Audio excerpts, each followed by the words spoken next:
Sigamos cuál era nuestro objetivo y qué paz buscamos.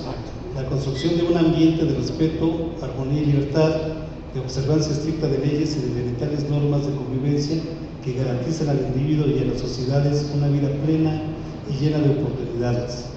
La paz es el fin del hambre, del analfabetismo, de la insalubridad, de la pobreza, de la intolerancia, de la imposición, de la amenaza, de la injusticia. Es el florecimiento de la vida de la explotación de todo su potencial. Es el estado de cosas en que mujeres y hombres pueden satisfacer sus anhelos, sus deseos y acercarse junto con su comunidad a la felicidad y el bienestar, pero sin interferir con las idénticas y legítimas aspiraciones de otros individuos y grupos sociales. Pero en estos términos, ella seguirá siendo una utopía si no es total, si no es común a todos los individuos y pueblos de la tierra. En su escala más amplia, la paz es sinónimo de respeto entre los pueblos, la convivencia pacífica entre estados similares con regímenes políticos, económicos, sociales y culturales diversos. Debe estar regida invariablemente por principios del derecho internacional, de entre los que destacan el de la no intervención y el de la libre autodeterminación de los pueblos. Es indispensable para el bienestar mundial que se garanticen condiciones justas para que cada pueblo le sea posible alcanzar sus ideales y defender sus intereses nacionales. En el mundo de hoy sigue cobrando gran vigencia y resonante significado el pensamiento expresado hace ya más de un siglo por Benito Juárez en su más alta, célebre y conocida sentencia: entre los individuos como entre las naciones, el respeto al derecho ajeno es la paz. Este reconocimiento que conlleva la paz para ser alcanzada es el punto de partida que nos garantiza avanzar siempre en el camino correcto. La lucha por la paz es la lucha por la justicia en todos los niveles. Nunca la explotación de individuos o pueblos ha sido justificada, menos aún en pleno siglo XXI. No hay fundamento de ninguna especie, mucho menos moral o ético, para permitir que la acumulación sea, como está siendo, indiscriminada y brutal. Lleva en sí misma el germen de la destrucción y es la base de toda injusticia. Con base en ella, los países que más tienen pretenden imponer sus condiciones sobre los países que menos tienen, con lo que se crean situaciones de grave inestabilidad y riesgo. Por ello, las ciencias, incluyendo prioritariamente la política y la economía, junto con las tecnologías, deben ponerse de inmediato al servicio de los pueblos para que, a través del mejoramiento de sus condiciones de vida, se suprima la injusticia y con ello las tensiones internacionales. No hay paz sin desarrollo, ni desarrollo sin paz. Solamente la paz puede darse la justicia social, la cordial convivencia y el disfrute colectivo de la libertad como valor esencial de mujeres y hombres. En el mundo de hoy se refuerza cada vez más la consideración reiterada por el acontecer histórico de que la necesidad de mantener un desarrollo equilibrado que incorpore la libertad, la justicia y la equidad entre sus más altos objetivos, ya que únicamente asegurando un desarrollo con estas características se puede pensar en un ambiente de paz y en una situación que haga posible la paz. Por el desarrollo entendemos no el simple crecimiento económico o el equilibrio de las simples variables macroeconómicas, sino un sano crecimiento acompañado de impactos positivos sobre las condiciones de vida de la población, de pausas culturales integradoras y con criterios sustentables con respecto a la ecología. Sin estas premisas, todo crecimiento alcanzado ampliaría las brechas de desigualdad tanto a nivel mundial como en cada país. El MONPADA es un movimiento de convergencia, un movimiento nacional, plural, diverso, democrático y patriótico, de acción y unidad en torno a puntos programáticos que recogen intereses y demandas del pueblo mexicano y de toda la nación. El Movimiento Mexicano por la Paz y el Desarrollo está adherido al Consejo Mundial por la Paz, comparte sus principios y objetivos, que son promover la coexistencia pacífica entre las naciones y el desarme nuclear, lucha por su realización y declara que unirá sus esfuerzos a los de otros movimientos coincidentes de América Latina y el Caribe, así como Estados Unidos y Canadá, para coordinar acciones y establecer formas de actividades conjuntas permanentes. El COMPADE es parte del CMP porque, como lo establece en su carta reglamentaria, el Consejo Mundial de la Paz se ha adherido consecuentemente a los principios y objetivos fundamentales establecidos por sus fundadores y se inspira en la Carta de las Naciones Unidas y en la Declaración Universal de los Derechos Humanos.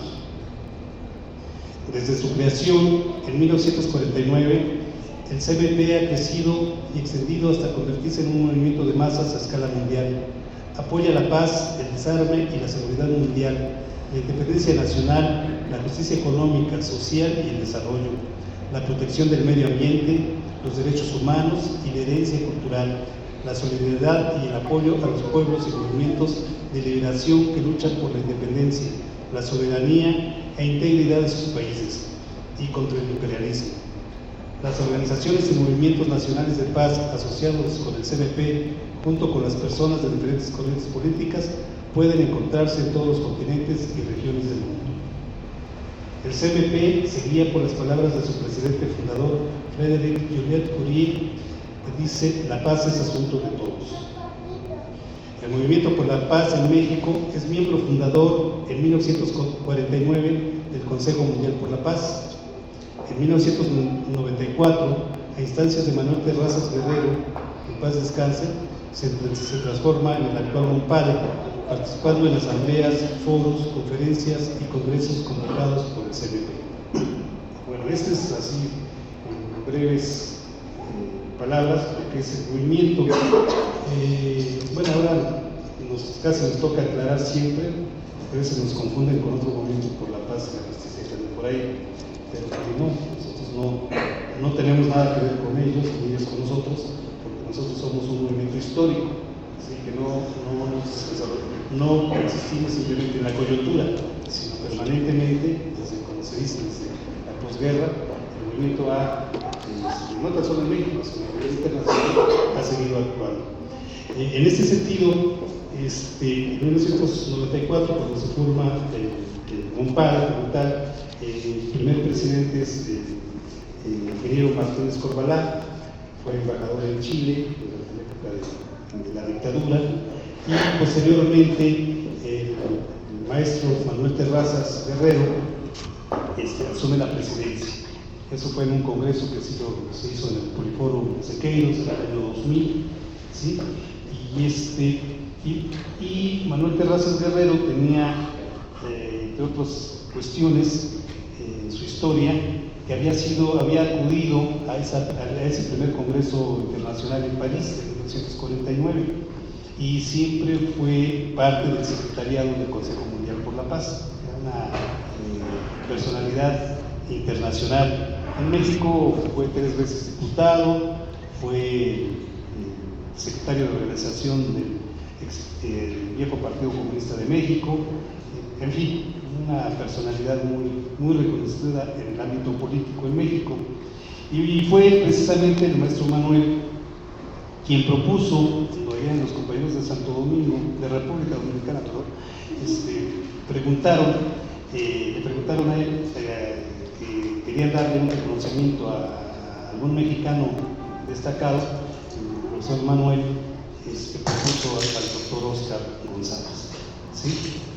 Ellos hacen reuniones, estuvimos este año allá en República Dominicana, y sí, fue la reunión continental de los movimientos de paz de América Latina, pues ahí nos encontramos, y hubo también una conferencia de derechos humanos que ellos cada 2 años realizan, ¿no? Y en ese contexto, bueno, pues ya se restableció el contacto, establecimos el contacto con el doctor, y este es el momento para entregar este reconocimiento que en unos momentos más le entregaremos.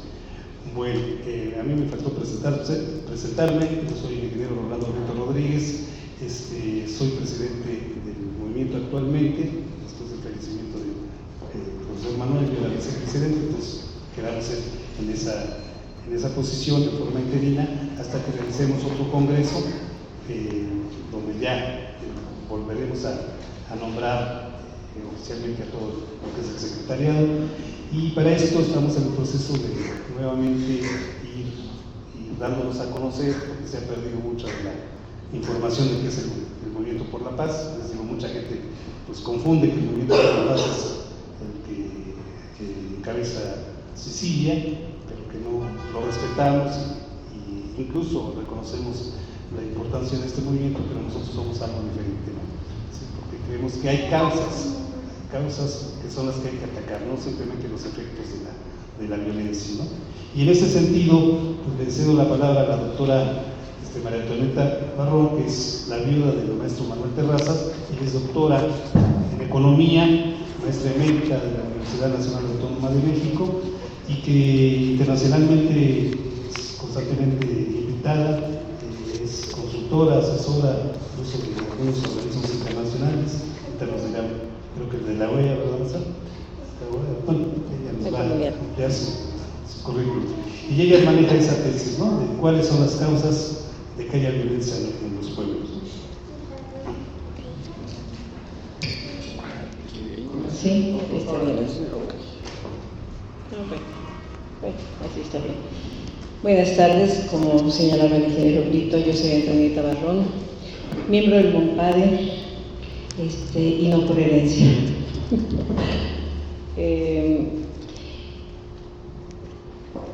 Si nosotros revisamos un poco los análisis que se hacen sobre la paz, estamos pensando normalmente entre la guerra en los pueblos, dentro de los pueblos y entre los pueblos.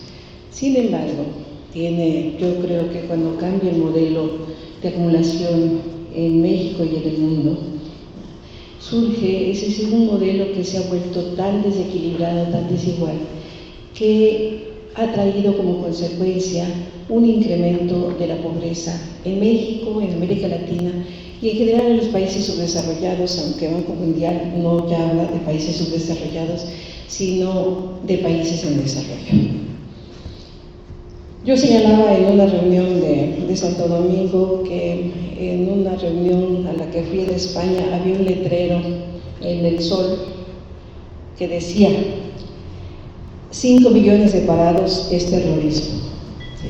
Hoy ya son 6 millones de parados, y de los cuales más del 60% son jóvenes de entre 20 y 30 años. La primera característica que nosotros tenemos en el fracaso del modelo de acumulación en México es la presencia de dos fenómenos importantes. En primer lugar, el crecimiento del desempleo. Esta mañana, ayer creo, decía INEGI, los resultados de INEGI, que era 4.8% de desempleados. Sin embargo, es un dato absolutamente poco real por la forma en que se define el ocupado. De acuerdo con INEGI, la población ocupada es aquella que trabajó por lo menos una hora la semana de referencia.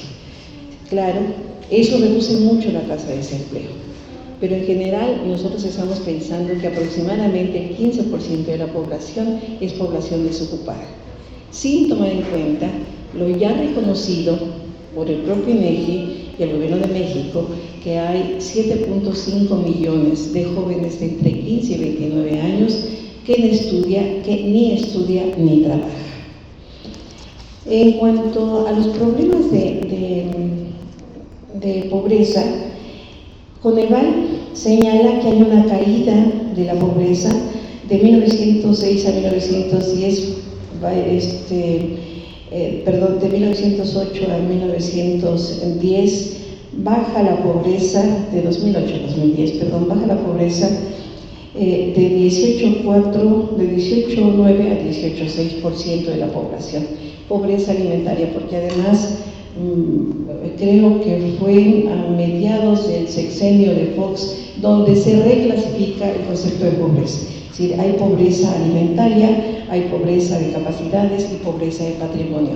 Esta forma de definir la pobreza lo que encubre es la pobreza real, ¿sí? Vamos a dividir la pobreza para que se enoje menos. Sin embargo, 18.8% es población que sufre pobreza alimentaria. Pobreza alimentaria es aquella población que no le alcanza lo que tiene para comer, no cubre la canasta básica. Y este 18.8% de población que sufre pobreza alimentaria significa 21 millones de personas en este país que lo que comen no es suficiente. Esa es una muestra, ¿verdad?, de los problemas que sufre este país. Además, si bien dicen que hay una caída de una contracción de la pobreza, que ya no somos tan pobres de acuerdo con los indicadores de Coneval y de CONAPO, si desagregamos los indicadores de pobreza, encontramos que todavía aproximadamente promedios nacionales, que yo siempre he dicho que el promedio nacional no existe, porque podemos decir que el mexicano mide en promedio 1.6, y bueno, pues yo estoy abajo del promedio ya como estoy mexicano, como 1.58, y seguramente el promedio de los jóvenes aquí está arriba de 1.6. Los promedios no existen. Si nosotros nos vamos por entidad federativa, encontramos que hay una proporción muy importante de población que recibe hasta 2 salarios mínimos. Los salarios mínimos son 11 pesos diarios para una familia de 4 miembros del terror. Chiapas, al estado al que le han dado mucho dinero, pero claro, un dinero que no ha llegado a los pobres, tiene el 66%, 66 o 60, creo que es el, ya lo perdí.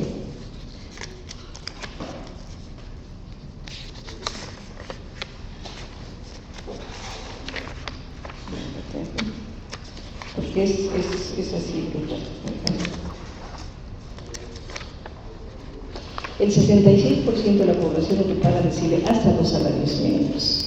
Oaxaca, Guerrero, Veracruz, Puebla, hasta Zacatecas. La proporción de población ocupada que recibe hasta 2 salarios mínimos fluctúa entre el 55 y el 50%. Es decir, tenemos exactamente el 40% de las entidades donde el salario medio está con escasamente 2 salarios mínimos. A nivel nacional, la población recibe en promedio 10,000 pesos mensuales. Sin embargo, los estados donde el gasto social teóricamente ha sido significativo, el ingreso medio per cápita sigue siendo muy bajo. Chiapas tiene un ingreso per cápita promedio, 3.600 pesos, ¿sí? Porque bueno, no podemos comparar el ingreso medio de una trabajadora doméstica, de una secretaria o de SLIM, ¿verdad? Entonces ahí sumamos todos y el ingreso promedio en Chiapas, tomando en cuenta los que tienen y los que no tienen, son 3.600, casi 5,000 pesos en Guerrero, ¿verdad?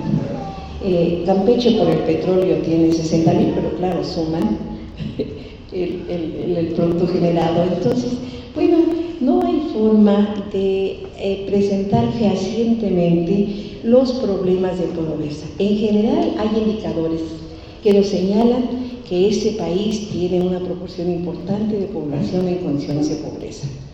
Hay un indicador que nos indica que hay una presencia significativa de población desempleada. ¿Esos fenómenos qué generan? ¿Qué generan? Violencia intrafamiliar.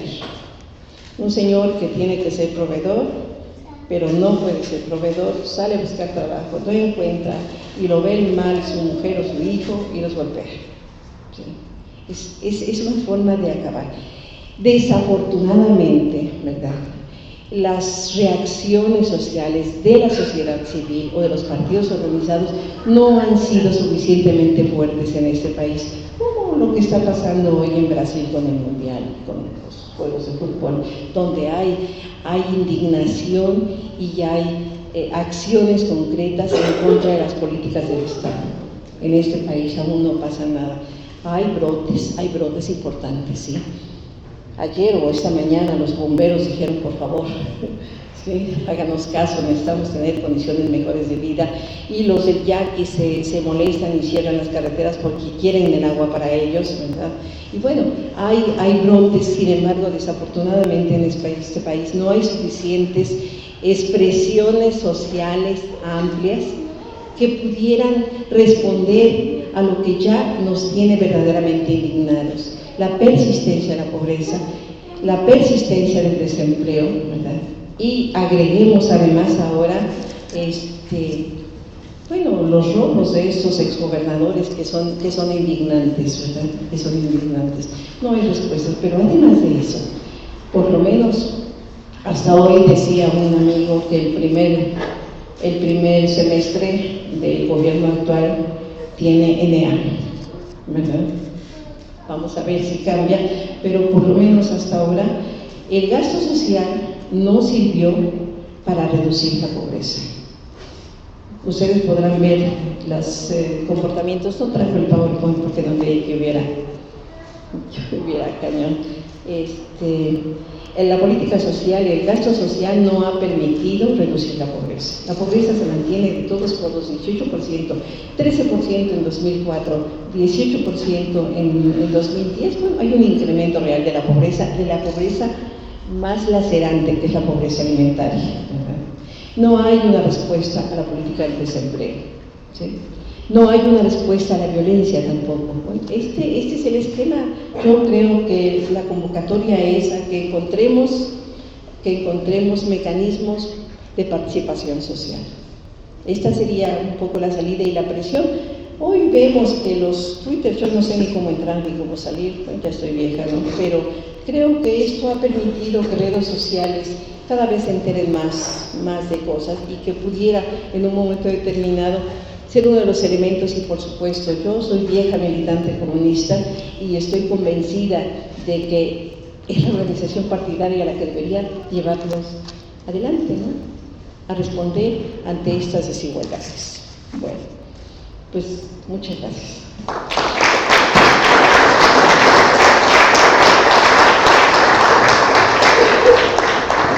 Siguiendo el programa, entonces le pasamos la palabra al ingeniero Iván Uranga. Él es también compañero de la generación del 68, fue compañero de prensa de la vocacional número 7, que estaba en Tlatelolco, y que por cierto, haciendo un pequeño comercial, estamos demandando, también somos parte del Comité 68, somos de esa generación, de que se le devuelva ese premio al Instituto Politécnico Nacional, que indebidamente se le arrebató en 1969, y que el Politécnico, pues ahí incluyó yo creo que fue la institución que más sufrió y más cuota de sangre dio en el 68. Eso fue un pequeño breviario cultural. Buenas tardes. Sí se oye, ¿verdad? Buenas tardes. Miren, hace aproximadamente, fue en 1998, para no irme muy lejos, en una reunión que tuvimos varios exmiembros del Comité de Lucha de CIME, me atreví a adelantar que el capitalismo había entrado en decadencia y estaba perdiendo, casi tenía perdido el poder ya para esa época, ¿no? Como todo el mundo veníamos de las teorías de leer a Marx, pero leerlo como si fuera el catecismo, abríamos la Biblia y rezábamos a Marx, pero no usábamos el cerebro para analizar con el materialismo dialéctico la situación concreta que estaba sucediendo en el mundo. Entonces, todos se me fueron al cuello. ¿Cómo? Vivimos en el capitalismo despiadado, que quién dice qué, y los obreros unidos vamos a tomar el poder. Yo ahora, con todo esto que ha pasado, todos estos años, encuentro que ya hay en el mundo entero algo así como 200 millones de gente que está desempleada. Aquí en México me tocó, porque en aquellas épocas repartíamos volantes por ahí empresas huleras y también por las empresas químicas de allá de acá de Cuernavaca, y aquí en Vallejo estábamos en las empresas estas en Yaxa y todo eso, y me tocó ver el cierre de Yaxa Cuernavaca, por ejemplo. Luego me tocó ver el cierre de Uniroyal. Luego me tocó ver el cierre de Goodyear Oxxo. Luego cerraron la planta de aquí de Goodrich Euskadi y se fue a Guadalajara. Estuvo a punto de cerrarse, nomás que la rescataron los obreros y que en la actualidad es una cooperativa. La General Poco. Vimos el cierre de Olivetti. O sea, empezamos a ver así el cierre de empresas, pero a una aceleración tremenda. Entonces, y yéndome yo a mi propia experiencia, yo empecé a investigar, algo así como 26 años fui vendedor. Entonces, muchas empresas de esas yo las atendía como vendedor. Entonces me tocó conocerlas por dentro. Y me tocó ser yo vendedor, representante de ventas de empresas transnacionales. Yo trabajé en Cotton Hammer, en J. Westinghouse, en Ericsson, en Reliance de México y en Baldor. También trabajé en Walmart. Entonces conocí por dentro las empresas. Trabajé en Honeywell también, y en Honeywell me tocó ver donde saqué yo la teoría más importante. Resulta que en Honeywell, cuando yo entro, éramos aquí en México 500 ingenieros allí en Constituyentes. Sobre todo le vendíamos a Pemex, a CFE, a Compañía de Luz, eran los clientes principales. De repente, pues ahí estaban todas las cadenas de hoteles y todo eso, estaban dentro del paquete, ¿no? Pues Honeywell, cuando aumenta su capital social, emitiendo acciones en la bolsa de Nueva York, empieza a comprar en Estados Unidos cantidad de empresas, incluso de ser una empresa que se dedicaba pues a cuestiones térmicas, se muda hacia la situación de la guerra. En México, en Laredo, en Nuevo Laredo, en Ciudad Juárez, en Chihuahua, se hacían partes para los misiles Patriot, partes electrónicas. En San Luis Potosí se hacían algunas otras partes electrónicas también para la guerra. Bueno, esa empresa se convirtió de ser una empresa que tenía su consejo de administración y todo eso. Cuando empezó a cotizar en la bolsa, entró una persona como comisario del consejo de administración, y más o menos como a los 8 meses de que aumentó su capital y que se empezó a tragar a un montón de compañías, porque cuando yo entré éramos la empresa número 36 en el mundo. En algo así como año y medio ya éramos la 5ª empresa más grande del mundo, con todas esas fusiones que se hicieron. Se tragó a Sperry Vickers, a ANC, a NEC,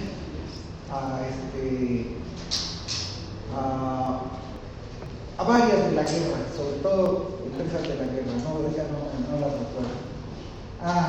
McDonnell, los aviones. Entonces, resulta que a los 8 meses el dueño mayoritario que tenía, que era un mormón, lo jubilaron.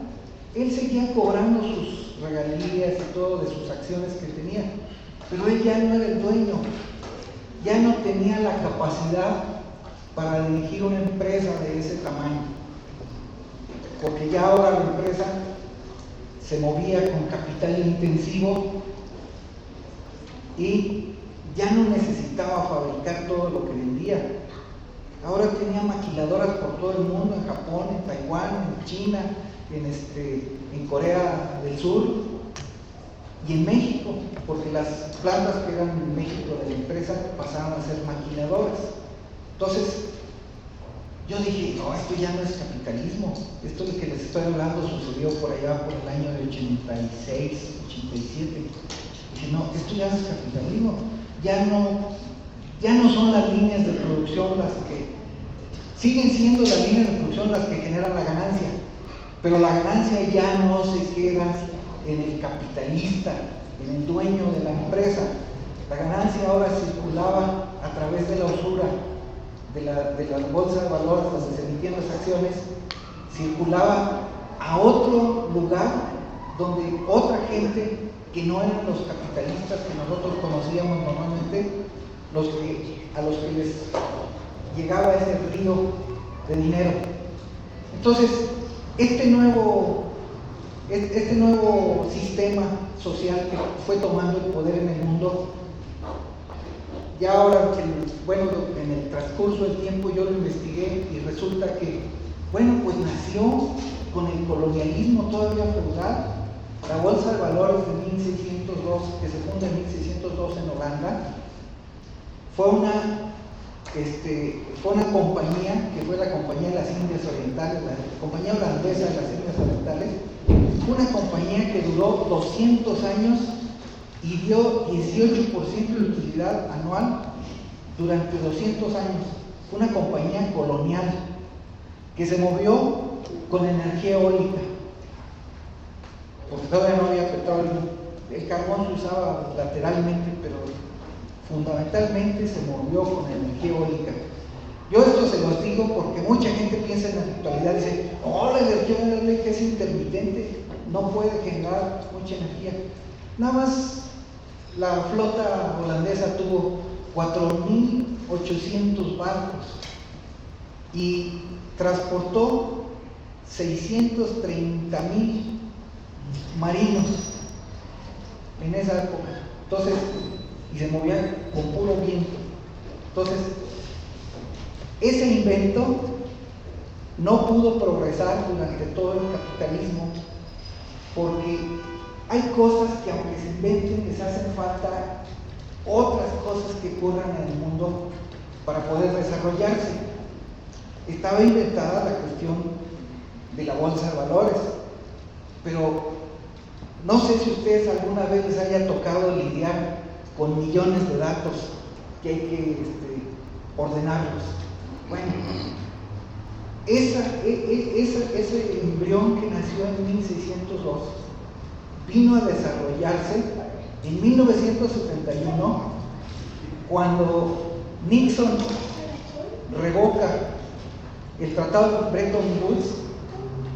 En ese momento el dinero deja de tener paridad con el oro. Entonces, la época actual estamos viviendo el dinero soportado en deuda. En la actualidad el dinero está soportado por deuda, no tiene ningún otro soporte más que deuda. El dinero lo generan los bancos cuando le prestan a uno dinero. Bueno, ese invento del dinero deuda aparece en 1971 cuando pierde la paridad con el oro. El dólar pierde la paridad con el oro. Y viene otra situación que se va a dar en ese momento. En ese momento, en 1971, abre la primera casa de bolsa en el mundo basada en una computadora sin piso de venta, Nasdaq. Y actualmente las empresas más grandes del mundo cotizan en Nasdaq. Son empresas tecnológicas. Entonces, ese cambio de paradigma lo estamos viviendo desde 1971 y nosotros seguimos con los ojos vendados, tirando palos de ciego, peleándonos contra el capitalismo que está liquidado, perdió el poder en el mundo y en la actualidad 147 corporaciones manejan todo y son corporaciones financieras. ¿Sí? Entonces, se supone que el mundo lo dirigen algo así como entre 660 personas y 700 personas. A ese grupo privilegiado pues pertenece Barclays, la Reserva Federal, Standard & Poor's, puras empresas del ramo financiero. ¿Los financieros conocen lo que es una ley de producción? No, son totalmente improductivos. Es gente financiera, viven de la especulación y la usura. Entonces, ese invento que en 1602 no pudo progresar, porque no es lo mismo, ya cuando uno empieza a manejar bases de datos, una base de datos de 1000, la manejo aquí en la mano, pero cuando hablo de que tengo que manejar millones de datos, se necesita una computadora. Entonces, este nuevo sistema que estamos viviendo tiene origen en la informática, las comunicaciones electrónicas y el desarrollo de la cultura financiera. Entonces, ya no vivimos en el capitalismo, aunque todavía estemos agarrados 40 años atrás, cuando el capitalismo llegó a su cúpula y empezó su caída, que fue el 71.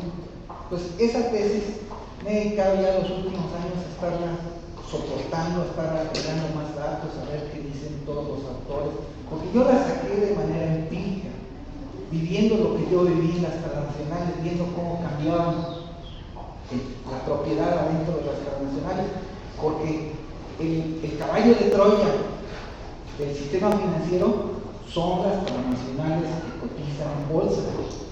De las 500 transnacionales que hay en el mundo más poderosas, solamente 2 o 3 no cotizan en bolsa. Todas las demás cotizan en bolsa. Y los propietarios, nosotros podemos ser propietarios de ellos. No está invertido nuestro dinero de las Afores que acabamos de perder más de 90.000 millones de pesos. Es nuestro dinero. La minera que envenena el agua del pueblo donde tomamos agua nosotros, nosotros somos los dueños, porque no tenemos el control de dónde se invierte nuestro dinero. Lo manejan las Afores, los financieros. Nosotros no tenemos ese control. Entonces, la humanidad estamos en una situación muy difícil porque con nuestro propio dinero nos están aplastando y la especie humana está corriendo ahorita un peligro muy importante, porque esta gente desde su cúpula no alcanza a ver lo que está provocando acá abajo, porque los dueños de alguna minera que está dañando, por ejemplo, a Corea, pueden estar a miles de kilómetros de allí y darse cuenta. Entonces, esta situación la pongo aquí para que todo el mundo empecemos a investigar, porque la única manera que se tiene para dar un paso adelante es crear una teoría revolucionaria, pero también saber el enemigo, contra quién nos enfrentamos. ¿Cómo se puede crear una teoría revolucionaria sin saber contra quién peleamos, sin saber quién es el quien gobierna en el mundo? Entonces, ahí se lo dejo. Muchas gracias.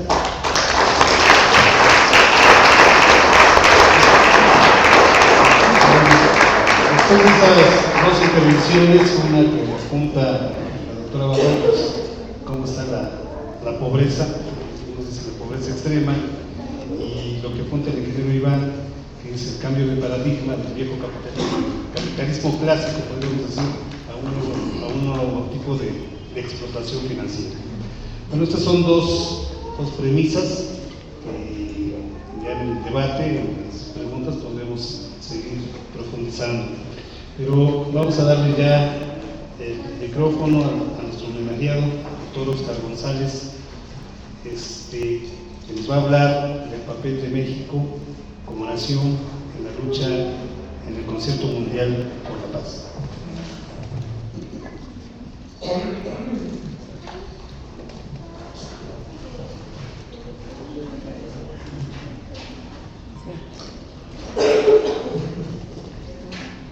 Yo quiero primero agradecer la presencia de todos ustedes y enseguida agradecer desde luego a Monpade, a Brújula Metropolitana, a Mercurio, que nos han facilitado lo indispensable, lo mínimo necesario para poder hacer esta reunión.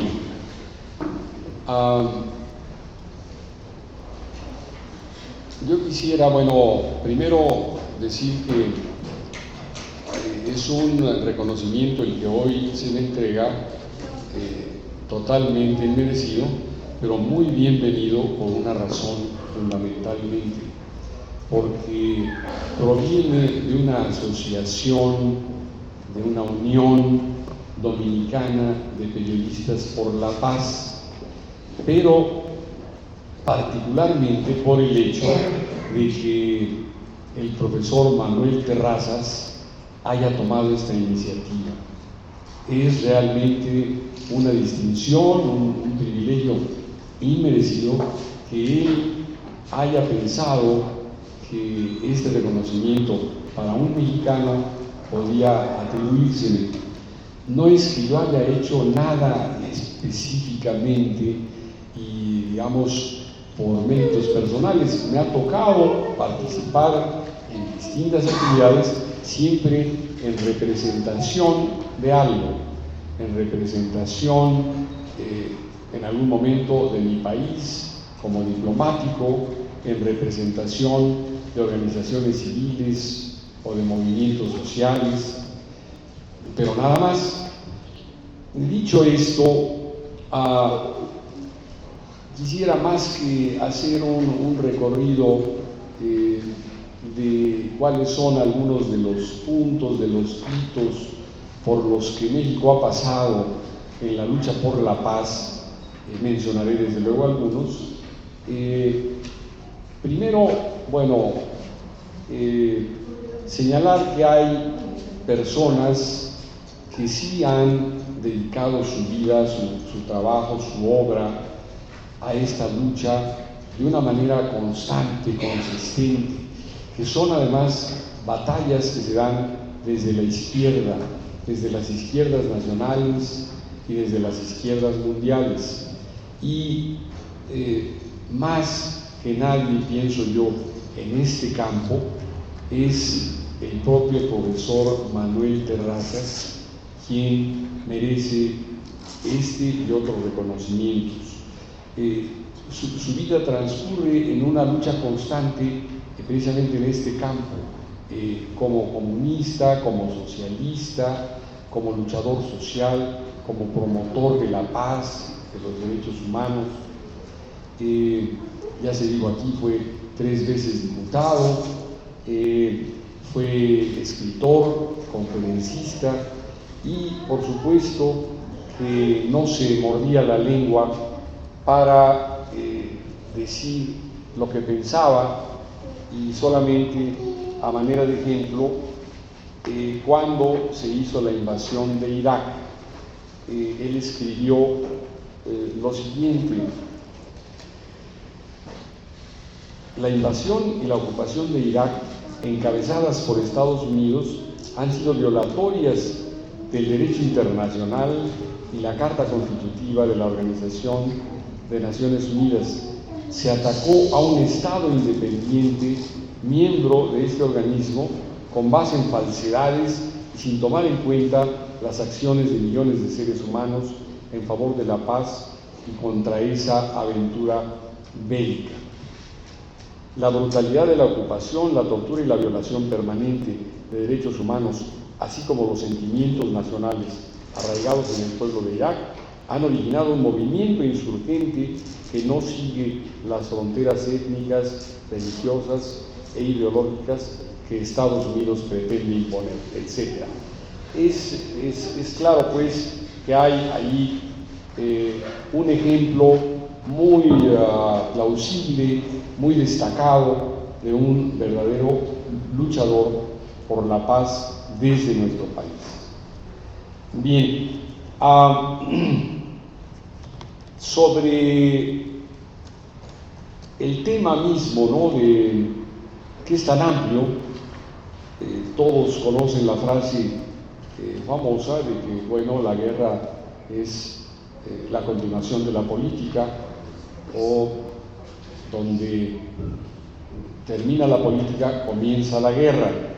Es, y no lo decimos aquí casualmente, cuando Marx habla de la lucha de clases como el motor de la historia, se está refiriendo a distintas modalidades, ¿no?, de la confrontación, de los conflictos sociales, que incluyen desde luego la guerra. Hizo además, como sabemos, artículos y trabajos de investigación magníficos sobre las guerras de su tiempo, las que se dieron en torno a 1948, cuando publican el Manifiesto Comunista, y después cuando ya más adelante, en 1870, se da la Comuna en París, y él va a hacer el análisis de la guerra civil en Francia.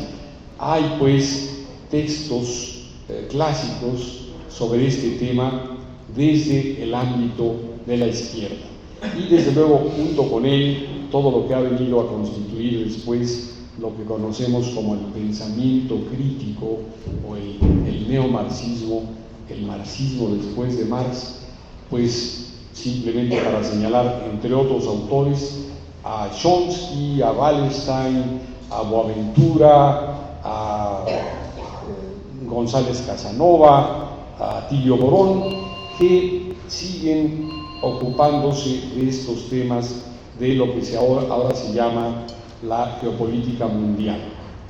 Así, en unas cuantas líneas, en unos cuantos rasgos, les recuerdo que Estados Unidos ha participado desde que terminó la Segunda Guerra, es decir, desde que ya se convierte en el gran hegemón, en la potencia hegemónica de lo que antes fue Inglaterra como la hegemonía del imperialismo clásico. Esa función, ese papel, esa posición es la que va a ocupar Estados Unidos. Algunos piensan que desde 1899, cuando expulsa a España y se apodera de Cuba para quedarse después, como sabemos, hasta nuestros días todavía en Guantánamo, y hay quienes piensan que es solamente desde la Segunda Guerra Mundial que viene a desempeñar este papel de neoimperialista, de neocolonialista hegemónico a nivel mundial. Más todavía podemos llegar hasta 1989, cuando la caída del muro de Berlín, cuando 2 años después se deshace el bloque de países socialistas y da inicio propiamente lo que se ha llamado una hegemonía unipolar, que ha venido a significar, entre otras cosas, una política internacional que pretende instaurar un nuevo orden internacional basado precisamente en el uso de la fuerza, ya sin una balance que se dio a lo largo de la Guerra Fría y que va a llevar a los Estados Unidos a mantener pues casi una exclusividad en el uso de la violencia a nivel internacional. Entonces, algunas de estas guerras de Estados Unidos, después de que terminó la de 1945 con la rendición de Japón, poco antes, bueno, la de Alemania, son Corea, Vietnam, Camboya, Laos, Irak, Afganistán. En estas guerras se calcula que puede haber habido unos 6 millones de víctimas. Vienen después golpes de Estado, como sabemos, en América Latina sobre todo, para no hablar de, bueno, lo que hicieron en África, que también han tenido una presencia de violencia, de agresión militar más o menos constante, pero pues acá tenemos las intervenciones en Granada, en Panamá, Chile, Centroamérica, Venezuela. Y ya en nuestros días ocurre, bueno, la invasión de Irak y de Afganistán, la acción en Libia y actualmente su participación en Siria, que es realmente muy, muy catastrófica, y la amenaza que pende sobre Irán por el tema de la posesión o no de armas nucleares. De todo esto, algunos analistas calculan que ha habido unos 14 millones de víctimas de la Segunda Guerra hacia acá en todas estas acciones militares de los Estados Unidos. ¿Y qué dice el pueblo norteamericano? ¿Qué dicen los medios? ¿Qué dicen sus propios dirigentes políticos? Todavía en uno de estos homenajes que hacen a sus fuerzas caídas en estas acciones, hace muy poco tiempo, Barack Obama hacía pues un homenaje a estas probablemente 45,000 víctimas norteamericanas de la guerra, pero no hace ninguna referencia a las llamadas daños colaterales, que son estas nuevas conceptualizaciones terribles, ¿verdad?, de las acciones militares de Estados Unidos. Entonces, lo que en este momento podemos decir sobre el papel del complejo militar industrial, ya habló aquí el ingeniero sobre todo lo que ha significado este cambio en el paradigma del capitalismo. Se supone que en la crisis de 1971-72 se marca ya un viraje, un cambio, un punto de quiebre del ascenso del capitalismo clásico para entrar en otra etapa. Se dice que declina, que empieza a declinar el capitalismo. Lo hemos discutido mucho en algunas de nuestras clases, aquí hay algunos de los estudiantes de estas clases, que uno se pregunta si realmente entró ya en una declinación y en una caída, o más bien mantiene todavía un punto, un pico alto de gran auge. La concentración, como todos sabemos, progresiva del capital a través de las grandes corporaciones, unas 500 corporaciones que estarían reuniendo tal vez se dice un 99% de la riqueza o del Producto Bruto Mundial en el 1% de la población. Es decir, es verdaderamente algo pues de dimensiones astronómicas, ¿ya?, la manera en que se ha venido dando esta progresiva concentración, reproducción de capital. Yo creo que no podemos distraernos demasiado sobre los conceptos o sobre los nombres, si es un capitalismo postindustrial, si es posmoderno, si es un capitalismo solamente financiero. El hecho es que la posesión de la propiedad a nivel global, a nivel mundial, está extremadamente concentrada, como decíamos, en algo así como un 1% de la población. Ahora, ¿eso qué significa en términos de equilibrios y estabilidad y perspectivas hacia el futuro, pues para toda la humanidad?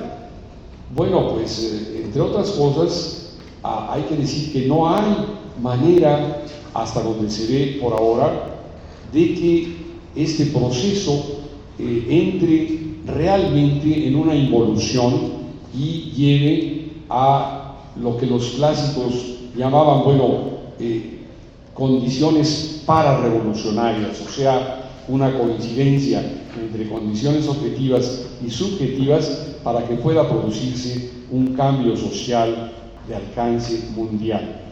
Hay evidentemente violencia, ya se explicó aquí algunas de las causas, la pobreza y la miseria, esta, digamos,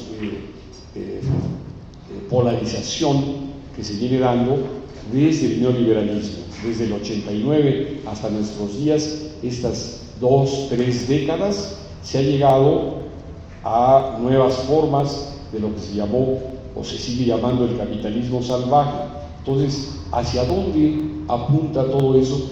A que se sigue dando en dos, por lo menos en dos líneas, en dos ejes, esta violencia y podemos decir esta guerra no interrumpida.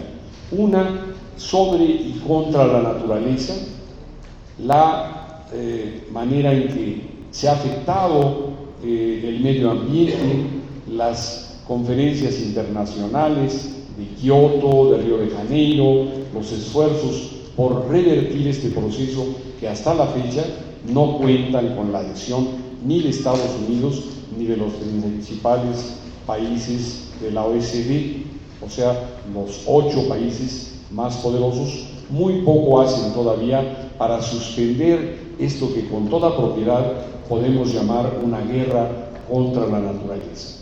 Y en lo social, bueno, sigue todavía prevaleciendo, pues en la mayor parte del mundo, esta llamada globalidad neoliberal, esta libertad de comercio, este mercado libre, que lo único que hace, como decíamos, es extremar, polarizar las condiciones de vida de una muy pequeña parte de la población a nivel mundial y, por supuesto, a nivel nacional, sin que se interrumpa, sino que se mantenga lo que conocemos como una lucha de clases.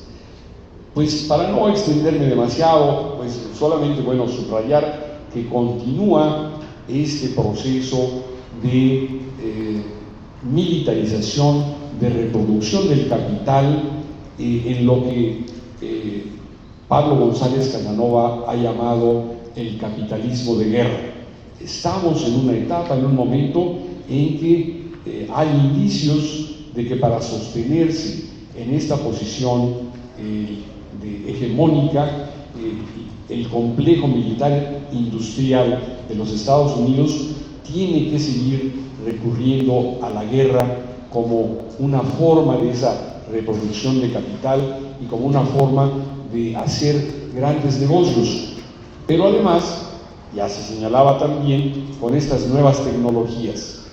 En una entrevista que le hacen hace apenas una semana o algo así a Chomsky en Berlín, él habla de los drones, de estos aviones no tripulados, ¿no?, que sirven pues como bombarderos o como aviones espías para localizar prácticamente en cualquier lugar del planeta blancos móviles, en fin, lugares donde pueden tener acceso a través de esta industria y tecnología militar. Pero por si fuera poco, ya en Irak y en Afganistán, y ahora lo están haciendo en Siria, usan nuevos mecanismos, nuevas fórmulas, nuevas modalidades para tener sus frentes de guerra, que no es ya los ejércitos regulares, aunque han multiplicado y siguen teniendo por lo menos unas 1000 bases militares instaladas y funcionando en todo el planeta, tienen sin embargo estos nuevos contratos con mercenarios, con organismos privados que primero eran como auxiliares o como anexos para prestar servicios a las tropas regulares. Ahora no, son ellos mismos los que van a entrenar ejércitos y policías en distintos lugares del mundo y los que van a llevar adelante acciones de inteligencia, se llaman de inteligencia, y en el terreno mismo.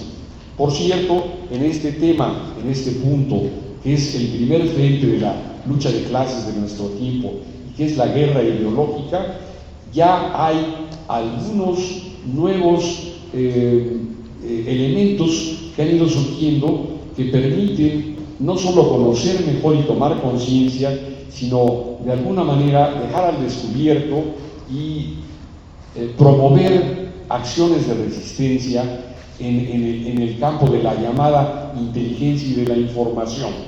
Están las revelaciones de Wikileaks y de Assange y ahora de Snowden con los contratos que él tenía con la CIA, que también han puesto al descubierto cómo desde el Consejo Nacional de Seguridad de los Estados Unidos se hace un espionaje electrónico y de computadoras a nivel mundial. Entonces, bueno, todo esto es parte de un proceso en el que nadie puede realmente estar al margen. ¿Por qué? Porque toda esta situación nos afecta a todos, quírase que no, de una manera más o menos directa. Se ha lesionado gravemente la soberanía de nuestros países. No es aquí donde se deciden las políticas principales en lo económico, en lo social, en lo político mismo. La iniciativa Mérida, las condiciones que impone el Fondo Monetario Internacional o el Banco Mundial para gestionar, para administrar la economía y la política en países como el nuestro, son un hecho totalmente real y vigente.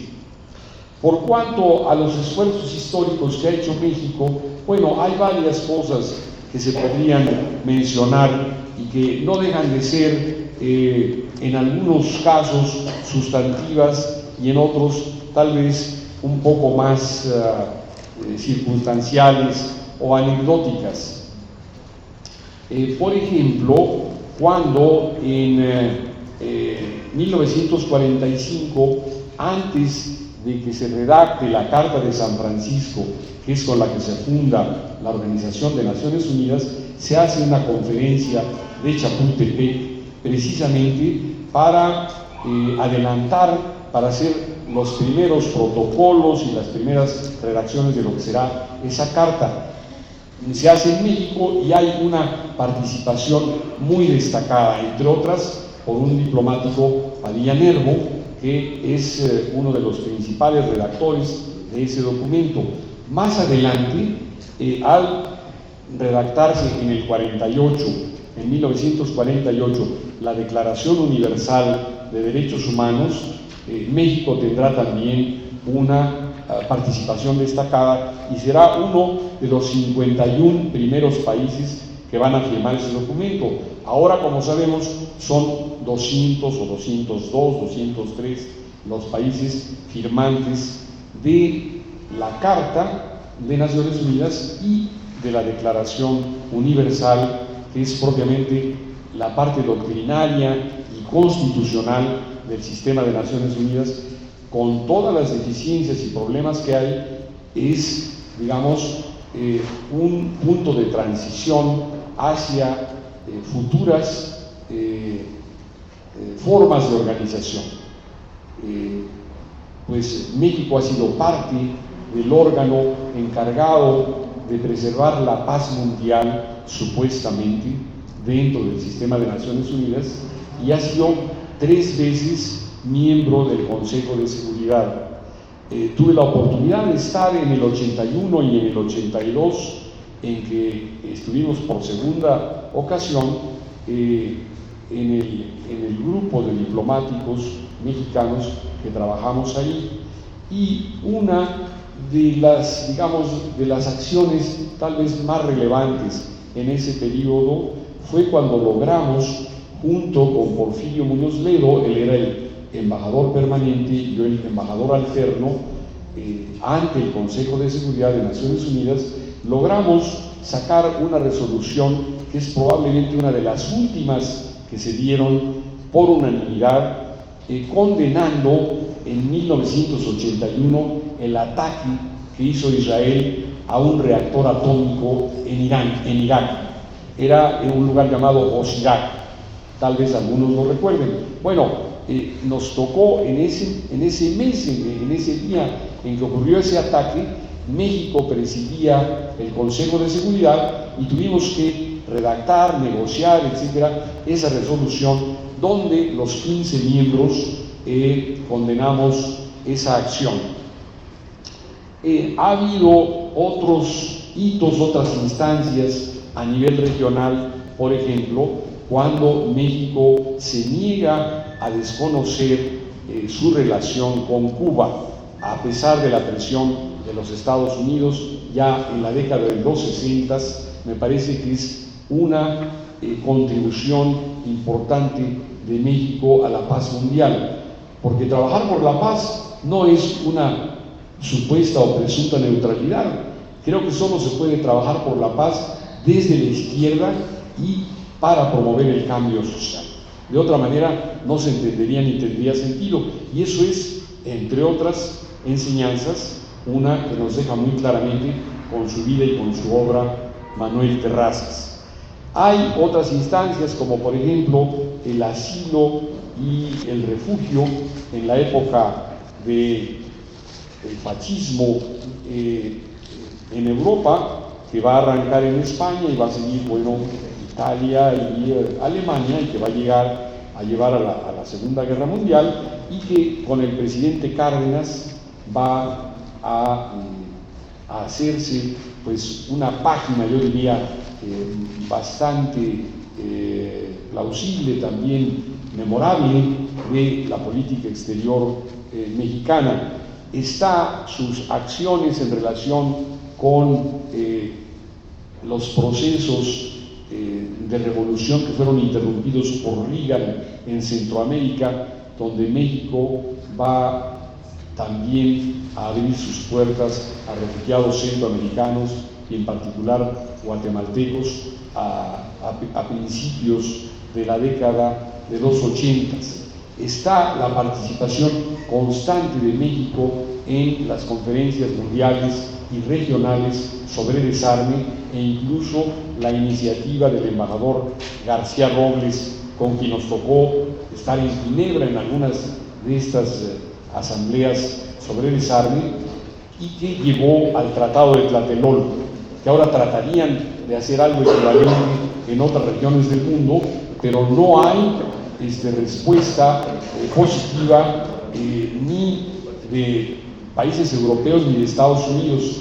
Por ejemplo, se ha citado para hablar sobre una zona desnuclearizada donde estaría participando Irán.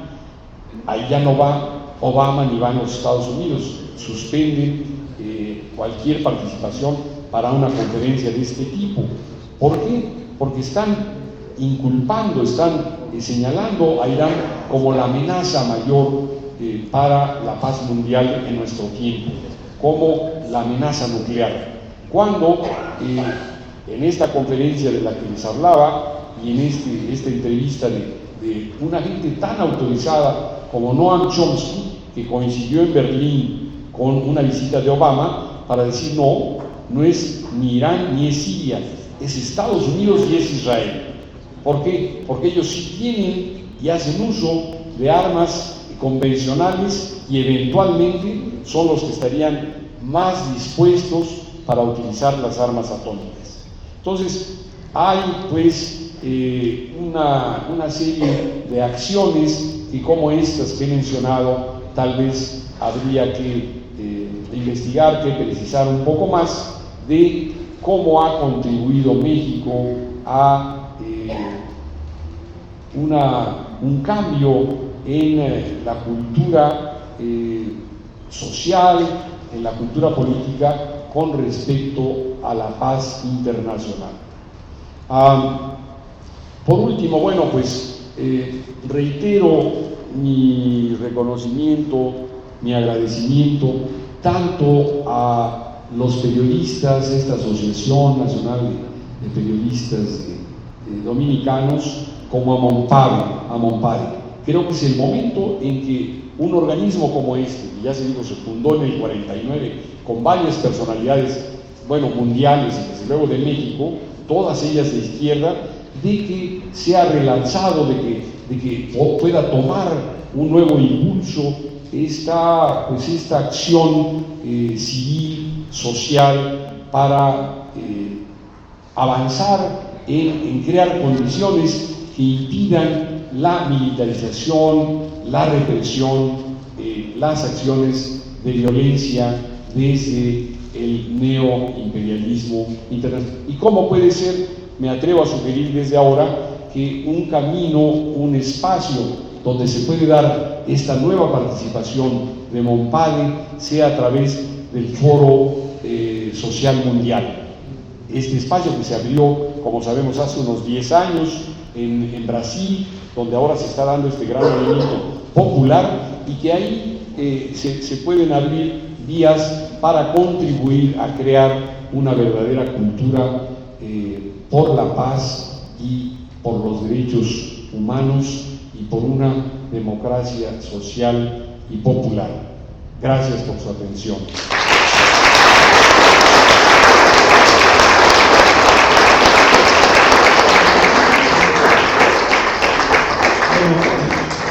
Pues, después de estas tres intervenciones, yo creo que muy importantes, que ponen más o menos la tesitura, piso para un intercambio de opiniones, lo que está pasando no tan solo en el mundo, sino en México concretamente, qué tareas nos tocan a los ciudadanos, a los mexicanos, en la lucha por la paz.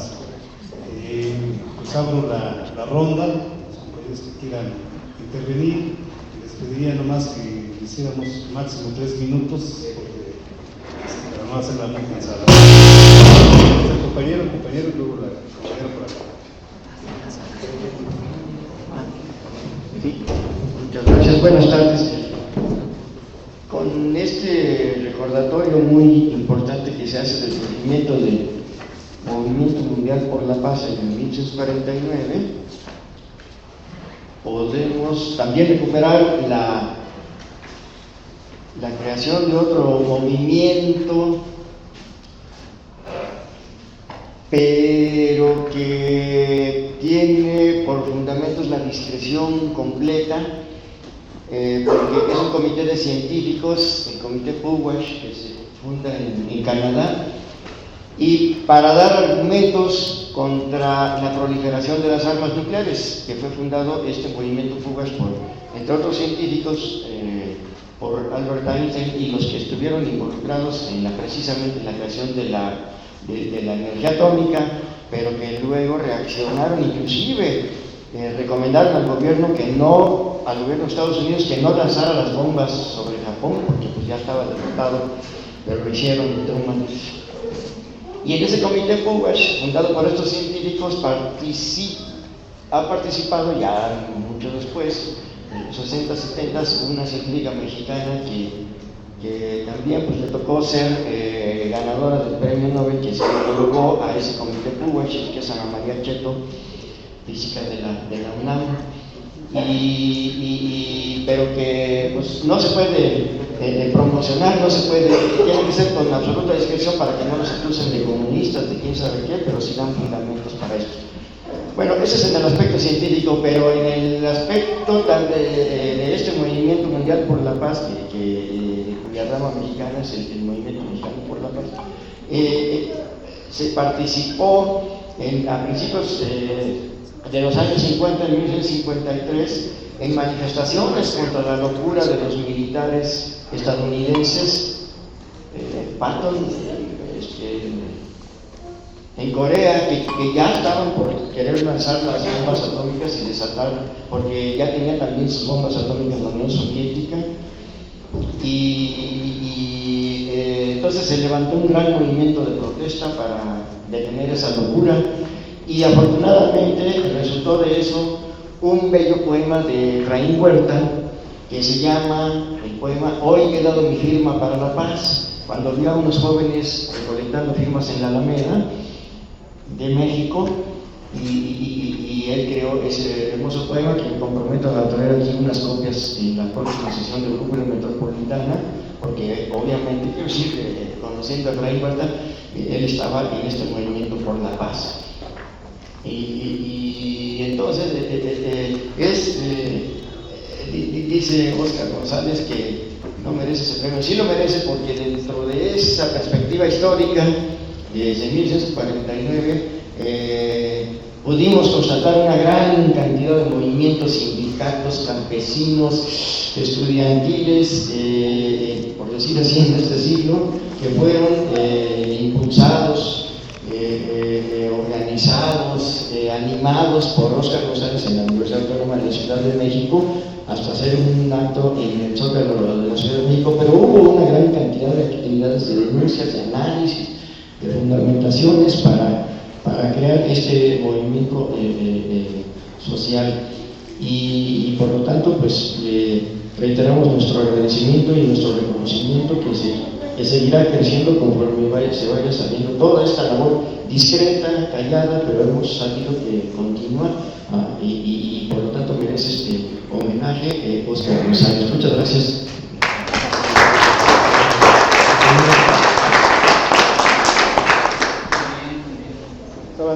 Primero que nada, felicidades al doctor Óscar González por su reconocimiento. Mi nombre es Branco Xerota, soy activista social y pacifista. Le quiero comentar, doctor, si de esta resolución que hubo en Naciones Unidas en 1982 contra Israel por haber bombardeado instalaciones nucleares pacíficas, donde incluso naciones europeas estaban involucradas en el desarrollo, si los 15 miembros estuvieron de acuerdo en sancionar a Israel, ¿qué le pasó? Y otra pregunta es, ¿qué onda con Siria? Urge que hagamos algo. Es una invitación aquí todos los miembros del Cúpula Metropolitana y al movimiento Mompade que hagamos algo juntos. Gracias.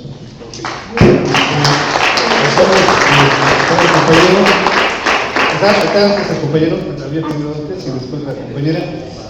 No sé si alguien más quiera tomar la palabra. Bueno, entonces, terminando la compañera, damos respuesta a algunas de las preguntas que se han hecho. Gracias por la igualdad de género. En primer lugar, sí quiero pensar en el embajador porque es de esa generación que extrañamos, que a partir de 90 ya no existe. Cuando dirá Ciencia todavía se opone a la intervención de las tropas mexicanas en una de las locuras de Salinas de Gortari, que yo pienso que costó la vida, aunque la gente diga que no. Soy investigador multidisciplinario de desarrollo público en varias universidades extranjeras y aquí de la UNAM. Yo creo, como se ha dicho aquí, que no se trata de decir amor y paz, sino hay que ver el origen de los conflictos y de las guerras, incluido lo que nos dijo aquí la compañera Rendón. Si leemos O sea, el festín de la tierra, como decía el compañero Uranga, como la creación de la compañía de indias holandesas que llegó hasta Indonesia y la sigue después la inglesa, más o menos no especializado en la época de mi vida en cuestión de Chile, las guerras del opio y cómo todo esto proviene de una configuración actual. No es extraño que Forbes, su antepasado, haya sido de estos contrabandistas del opio, y ahí salen muchas cosas que se vienen dando en una configuración. Yo voy a intercambiar, yo he presentado tres trabajos en el Centro de Estudios Martianos en Cuba sobre, tomadores de decisiones poderosos que afectan a países porosos y la mejor información para lograr un equilibrio. Decía Martí, ser juntos para ser libres. Y en el momento cuando uno se involucra en esto, yo tengo una idea de estudiar varios idiomas, soy investigador itinerante a base de becas, y me duele no poder lo que decía Martí. Martí decía, para cultura, para política exterior, ahí está México. México, querido México, y lo pueden ver en el Centro de Estudios Martianos, ve hacia el sur, no veas al avieso norte, porque si no lo hiciera me revolvería como un gusano que le clava un clavo. Creo que es nuestro deber el impulsar la participación de la sociedad civil para que nuestra política exterior tan vapuleada. Ahorita estuve revisando porque voy a una cuestión en Sudamérica, una misión. No tenemos embajadores actualmente en los países sudamericanos. Se mencionó también algo de un embajador en China, que bueno, yo no tengo una admiración, he vivido en China, ni temor. Creo que hablamos aquí con Laura de la posibilidad de, antes de fin de año, a ver si en octubre, darle lo que yo conozco de esto. Pero creo que sí es muy importante, sobre todo gente de una cierta generación, y eso vamos a hablar también con los compañeros, la noche olvidada de Santo Tomás. Quiero que después hablemos por hasta el 23 de septiembre. Entonces yo les agradezco, felicito por mí al señor embajador, porque él sí es de estas personas que a lo largo, yo tengo oportunidad desde fiestas de baile africano con otro amigo, con Ricardo Vallar, que también estuvo junto con el embajador García Robles, y creo que es importante que impulsemos que gente de esta calidad nos represente, porque si dejamos que sean el mundo de los negocios, etcétera, nunca vamos a ver. Y coincido efectivamente que es una estrategia financiera y habría mucho que hablar sobre los grupos Bilderberg, el grupo Rothschild, pero no es el momento. Entonces les agradezco la intervención y felicito a los ponentes, a los cuatro, porque creo que es eso. La conciencia no se crea, se crean inquietudes. Y creo que es nuestra obligación seguir creando inquietudes. Gracias, Camati.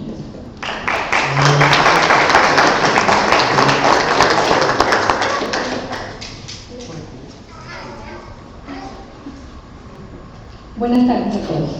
Una disculpa por haber llegado tarde. Bueno, por siempre las disculpas, ¿verdad? Bueno, muchas gracias a los ponentes que pues, se preocupan por la situación por la paz mundial. Pues como sociedad creo que tenemos muchísimas cosas que hacer, no nada más venir a escuchar, mirar. Yo creo que sí debemos de tomar acciones. Pues ha sido una lucha de clases. El capitalismo y el neoliberalismo han hecho pues estas situaciones pues en el mundo, ¿verdad? Siempre los poderosos se apoderan pues de todos los recursos naturales y de los pueblos enteros, del agua, de los energéticos, de todo. Ahora pues estamos luchando también porque también, bueno, enterarnos por lo menos, estar atentos, porque pues nuestro Congreso pues no está haciendo las cuestiones debidas, que pues nosotros los nombramos representantes, sin embargo pues están fallando, haciendo leyes pues a favor no de nosotros, sino de los grandes empresarios. Bueno, entonces quiero decirles que ahora con la nueva ley que se acaba de aprobar en Estados Unidos respecto a la migración, sí, y con los aviones, los drones, es lo que a mí me aterra y me preocupa, los drones que está utilizando Obama, que son aviones no tripulados y que pues la militarización en la frontera está a base a triplicarse y a generar millones de dólares, lo cual pues nos afecta pues, a ambos países porque tenemos paisanos allá. Aquí pues nosotros estamos también, pero también corremos mucho peligro. Ya sabemos cómo se manejan los Estados Unidos, que pues manejan el mundo. Entonces nosotros como sociedad pienso que debemos organizarnos, pero hacer acciones sencillas, acciones como ya les había dicho en una conferencia anterior, de que dejemos de comprar en los supermercados grandes como Walmart, Soriana y pues todos los grandes, ¿verdad? Ir a nuestros mercados, en la central de abastos es muy barato y podemos escoger ahí nuestras mercancías, productos, incluso cereales. Bueno, pues esas son las pequeñas acciones que podemos hacer. Sin embargo, yo creo que pues la mayoría de nosotros, la mayoría de la gente pues de México, pues la Coca-Cola que pues tan nociva para la salud, pues la toma toda la gente casi, y albañil, bueno, todas las clases sociales. Entonces, si no tomáramos esas aguas negras, pues nuestra salud mejoraría y aparte de eso no enriqueceríamos más, porque cuesta más un barril de Coca-Cola que un barril de petróleo. Entonces son las pequeñas acciones.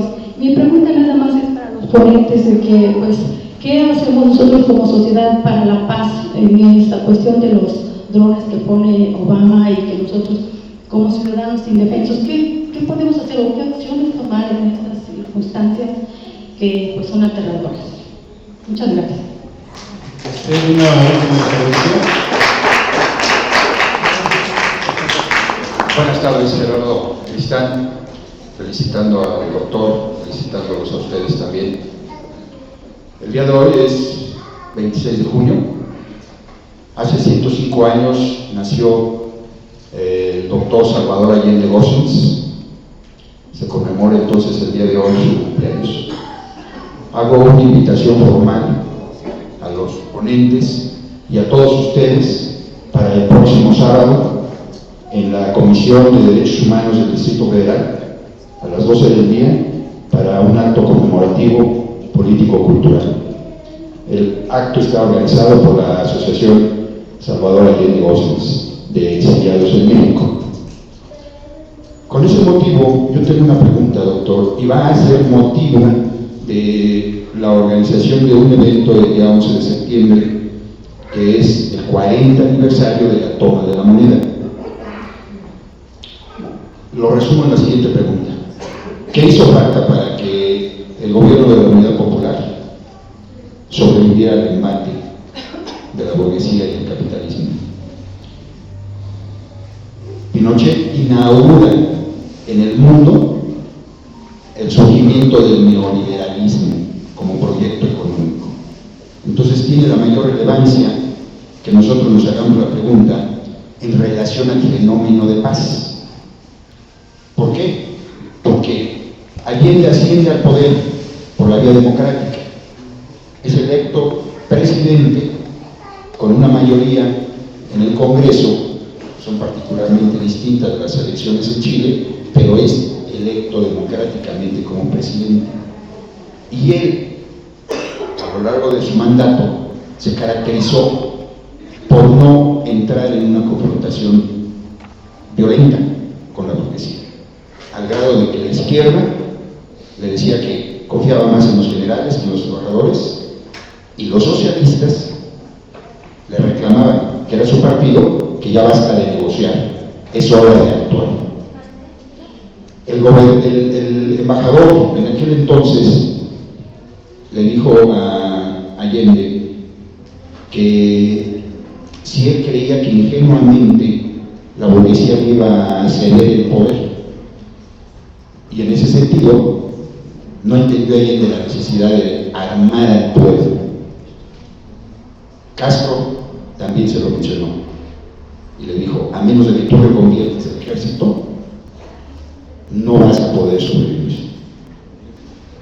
Para mí esto es central desde el punto de vista de la cultura de paz. ¿Cómo enfrentar la violencia del imperio cuando nosotros queremos la paz? Ok, vamos a hablar al doctor. Sí, buenas tardes. Bueno, antes que nada, nosotros como colectivo de Brújula Metropolitana, que hemos tenido el gusto y el placer de tener aquí al doctor Óscar González con nosotros, haciéndonos partícipe de sus conocimientos en materia de derechos humanos y también en el ámbito del Foro Social Mundial, que él es promotor entusiasta aquí en México.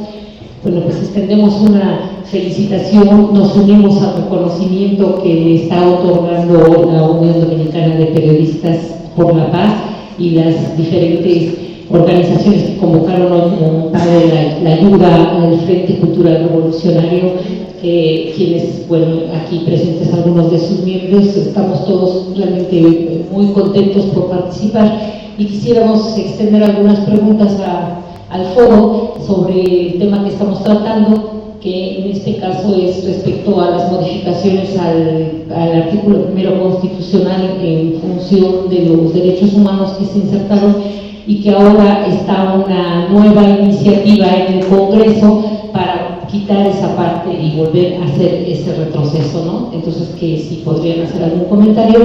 Y respecto al área de la economía, pues en la parte de la economía alternativa, de la economía sustentable y de qué manera se puede lograr que estos esfuerzos comunitarios y de redes sociales que existen se pueden conjugar para la consecución de estos objetivos de paz y de desarrollo sustentable en el país. Gracias.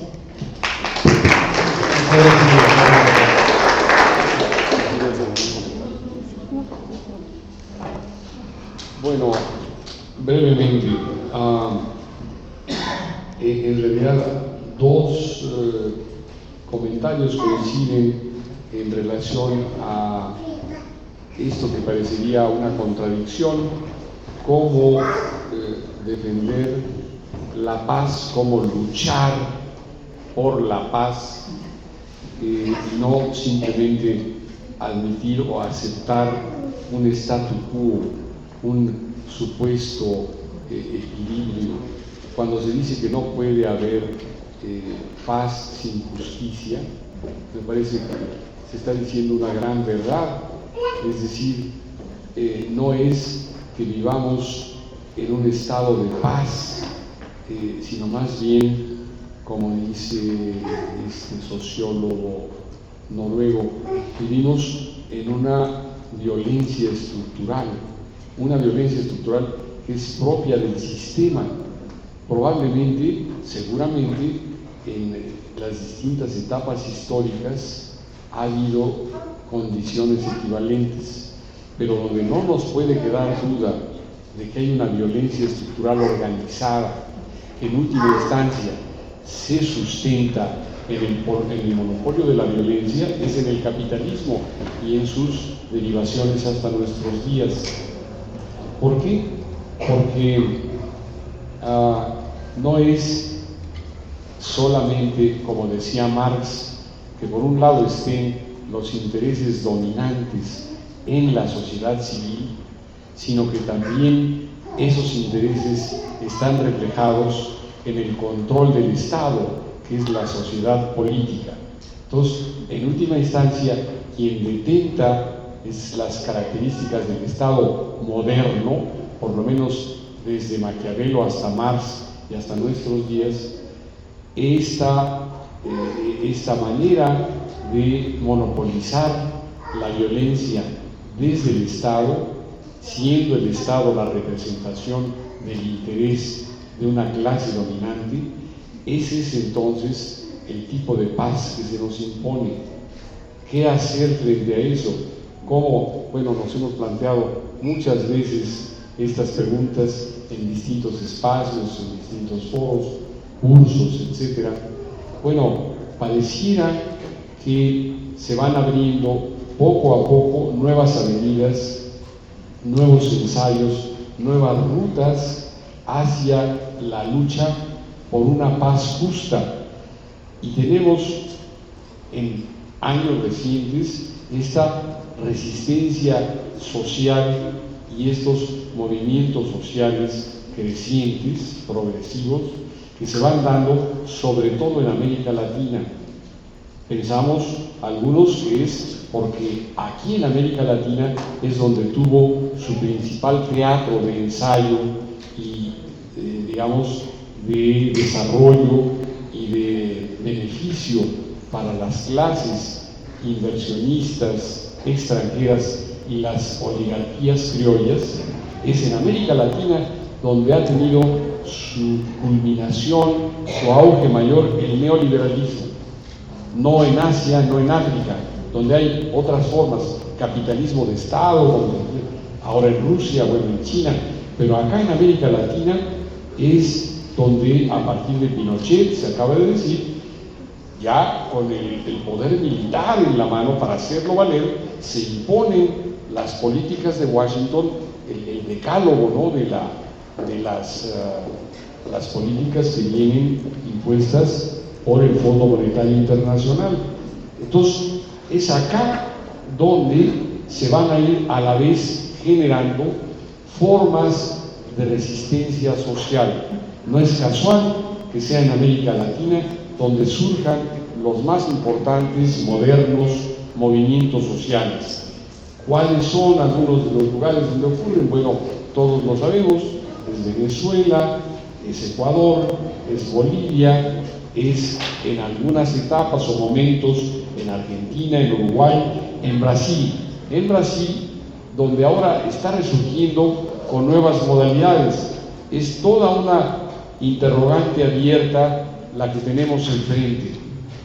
Cuando se pretende que ante un surgimiento, ¿no?, de movilizaciones populares con motivo del aumento de las tarifas de transporte y en el marco de este ensayo de lo que será el Mundial de Fútbol con este torneo que está actualmente, la gente se va a la calle, sobre todo muchos jóvenes, como ocurre en Turquía, como ocurre en países árabes, como ocurre en España, en algunas partes incluso de Nueva York.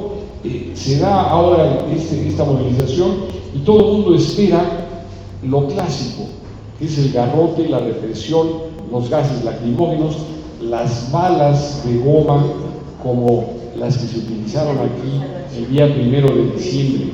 A ver cómo escuchan y cómo interpretan estas señales la dirección política mexicana, cómo lo van a entender y a leer lo que está ocurriendo en Brasil, este gobierno que ha mostrado ya y ha dado muestras de antecedentes de mano dura, de represión, de criminalización de los movimientos sociales.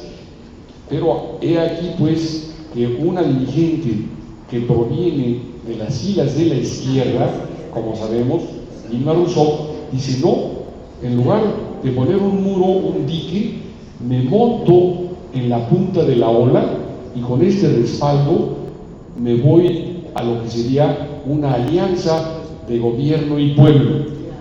Entonces vamos a replantear, estoy escuchándolos, dice, al revés de lo que hizo el dirigente turco, ¿no?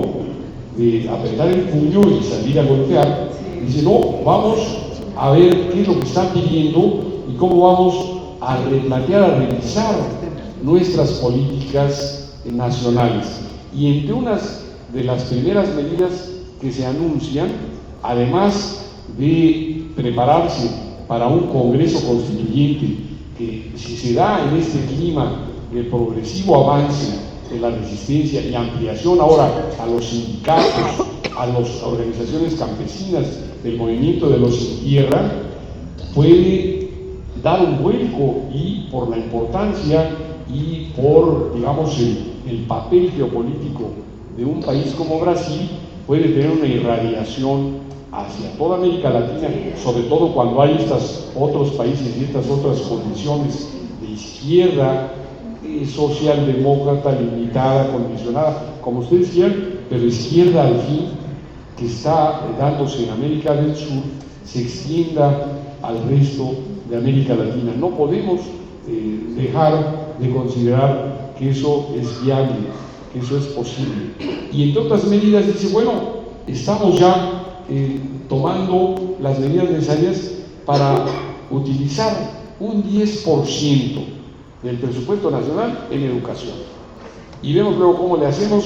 Siempre falta dinero, pues sí, siempre falta dinero, pero que se tomen medidas de ese orden, hombre, le daría un vuelco, pero de 180 grados a la manera en que se escuchen y se atiendan los reclamos populares.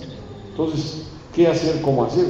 Si las iniciativas privadas, si los inversionistas que todavía quieren venir a llevarse acá la tajada principal del pastel no entienden esto, pues tendrá que ser la oleada de la movilización de los movimientos populares quienes hagan valer su presencia y su fuerza.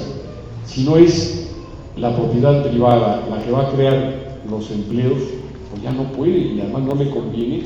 Tiene que ser alguien con nuestros impuestos quien cree los empleos y quien produzca, y que entremos a una nueva etapa, a una nueva fase, no necesariamente en el choque violento. Si se da y se canaliza, como parece estar ocurriendo en Brasil, le recomiendo desde luego los artículos de Mir Nader, este sociólogo brasileño, y de Boaventura, el sociólogo portugués, magníficos para entender lo que está pasando ahora en Brasil. Localícenlos, véanlos, valen la pena.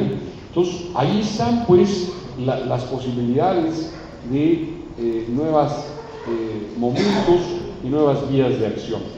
Yendo nada más muy brevemente a lo que se me preguntaba de esta resolución sobre el reactor de Osirak en 1981, es que efectivamente era un reactor que no se tenía ninguna evidencia, como no se tuvo después cuando vino ya la segunda y la tercera invasión a Irak, ¿no? Evidencias de que fuera para propósitos militares o de que estuvieran preparándose armas atómicas. Nunca hubo esa evidencia, y sí, en cambio, había inspecciones del Organismo Mundial de Naciones Unidas para la Energía Atómica de que se trataba, bueno, de hacer una central para producción de energía, etcétera, energía eléctrica básicamente. Entonces, Es una resolución negociada muy difícil porque incluso Estados Unidos la admitió frente a Israel, que siempre van juntos. Entonces no es una resolución demasiado contundente ni con sanciones, como hay muchas otras que se han dado, sobre todo en la Asamblea General, que es, como sabemos, el órgano más democrático de Naciones Unidas, y no el Consejo de Seguridad, que es un pequeño grupo con los 5 miembros permanentes, los principales productores de armas, ¿verdad?, y los 10 miembros no permanentes. Entonces, no cabía esperar, digamos, una consecuencia política inmediata y eficaz para castigar, para dar alguna punición por esta acción a Israel. Entonces, bueno, hay que entender que son batallas que pueden parecer bíblicas, pero que acumulándose van abriendo nuevas vías, como esto que mencionábamos de Brasil. Creo que no debiéramos de alargar más ahora y bueno, ya se nos ha hecho aquí una invitación para la celebración, que creo que hay que estar atentos y pendientes por su significado histórico, sobre todo ahora con estos nuevos cambios que se están dando, para celebrar los 40 años del movimiento que llevó al poder a Salvador Allende. Yo invitaría nada más a todos a que... ¿Perdón? 40 años del derrocamiento. ¿Perdón? Sí, 40 años del derrocamiento. Ya, perdón, sí. Sí, obviamente, sí. Claro. Entonces, bueno, yo no sé si haya algún otro, pero creo que ya podría ser un poquito excesivo a tomar un vino. Antes de concluir, nomás quiero apuntar dos tres cuestiones. Permitan un segundito. Miren, tomando la propuesta del compañero de hay que hacer algo por Siria, nomás 2 datos. El compañero Manuel Terrazas, él le dieron un reconocimiento precisamente en Siria poquito más meses antes de su muerte, estuvo en Siria y dando la solidaridad, ahí se reunió el Consejo Mundial por la Paz y se volvió a reunir este año. Estuvo la actual presidenta del Consejo Mundial por la Paz, es la compañera brasileña Socorro Gómez, y ella se hizo una reunión precisamente en Siria, donde ya se habían iniciado las agresiones contra el pueblo, y estuvieron ahí presentes en el Consejo. Nomás dos datos también adicionales. Mire, el Consejo Mundial por la Paz cada 4 años realiza sus asambleas mundiales. En 2008 fue en Venezuela, y el año pasado se hizo en Nepal. Creo que es la única que México, una delegación mexicana, no ha podido asistir por la lejanía, ¿sí?, y el costo también, ¿no? Pero en todas las anteriores asambleas del Consejo Mundial por la Paz que se han realizado desde 2009, desde 1949, que fue la primera en París, 1950 en Londres, sucesivamente, siempre ha habido presencia de delegaciones de mexicanos ahí. Y bueno, este año nos reunimos en República Dominicana, donde precisamente el que preside, y vale la pena mencionarlo, el compañero doctor también Juan Pablo Acosta es el presidente del movimiento, que nos pidió que le diéramos un saludo muy particular.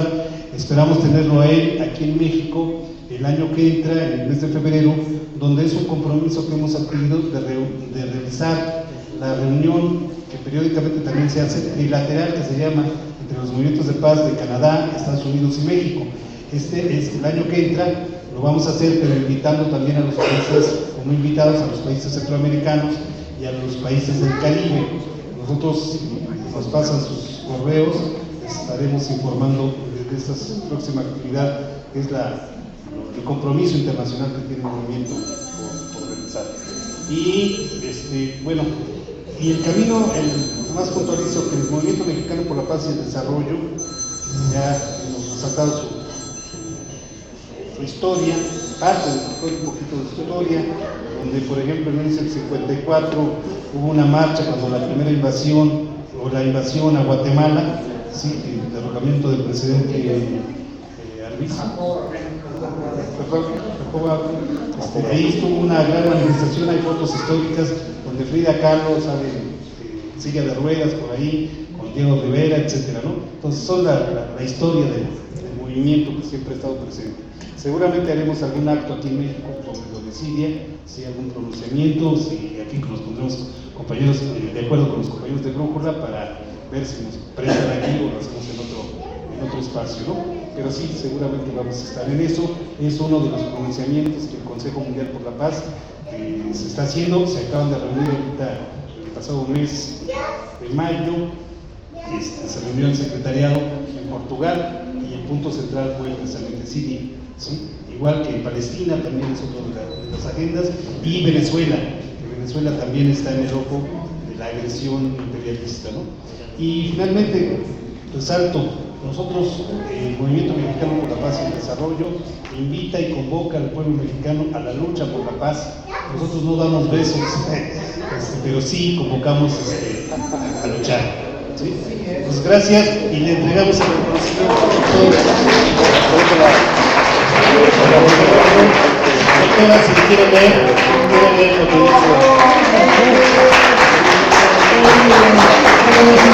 dice la Unión Dominicana de Periodistas contra la Paz, fundada el 20 de marzo de 1976, decretó con el decreto 361-87 concede el premio Paz 2015 al doctor Óscar González por su extraordinario aporte a la creación de una cultura para la paz y el respeto a los derechos humanos. Juan Pablo Agustín.